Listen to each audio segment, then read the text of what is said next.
Hi, and welcome to my home. Today I'll be exploring the gender roles and power distance styles of the cultural dimensions of Switzerland and the different communication styles within. This is a very diverse country and is multilingual, including German, French, and Italian. So roles, especially when it comes to power distance, can be very different depending on the cultures within Switzerland. I chose Switzerland because many years ago I was able to visit their country, and I fell in love with the beautiful landscapes, the friendly people, and the amazing food. Swiss cuisine is very diverse and differs from region to region. Traditional dishes from the French part include cheese fondue, while the German-speaking parts add more sausages and cheeses, and Italian parts include polenta. In addition, Switzerland is also known from the tradition of production of sweets and chocolates. The cultural norm for the wealth is to remain discreet. To show a demonstration of wealth is negatively valued, but poverty is perceived shameful. Many people hide their economic situations within Switzerland. When looking at power distance, society believes that inequalities amongst people should be minimized. The following characteristics are the German Swiss style: being independent, having equal rights, leaders are accessible and coaches those who work for them. Management facilitates and empowers. Leaders count on the experience of their team members. Control is disliked and attitude toward managers are informal and on first name basis. On this dimension, there's a vast difference with the French-speaking parts of Switzerland. People accept the order of power, which everyone has a place which needs no further justification. Hierarchy is respected.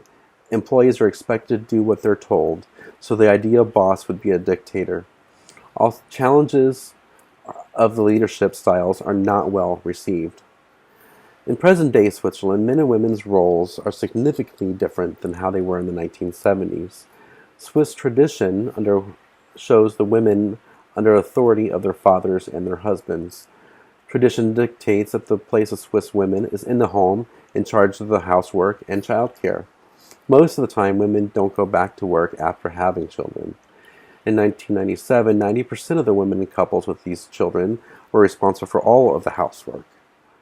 It's affordable and reliable daycare is in short supply and is often more economical to have a stay-at-home mom. It's very rare that you'll have a stay-at-home dad. However, despite gaining status of having equal rights with men, Swiss women still have to get additional education beyond post-secondary level to get promoted within work. They also make less money than men, up to 20%. Communication styles depend greatly on personality, but the Swiss are generally polite and direct in their communication. Swiss tend to be private people, so asking them personal questions is something you would not want to do. It is not too polite to be too close during a conversation either. You need to be at least one arm away. The space is a little bit less in the Italian-speaking areas.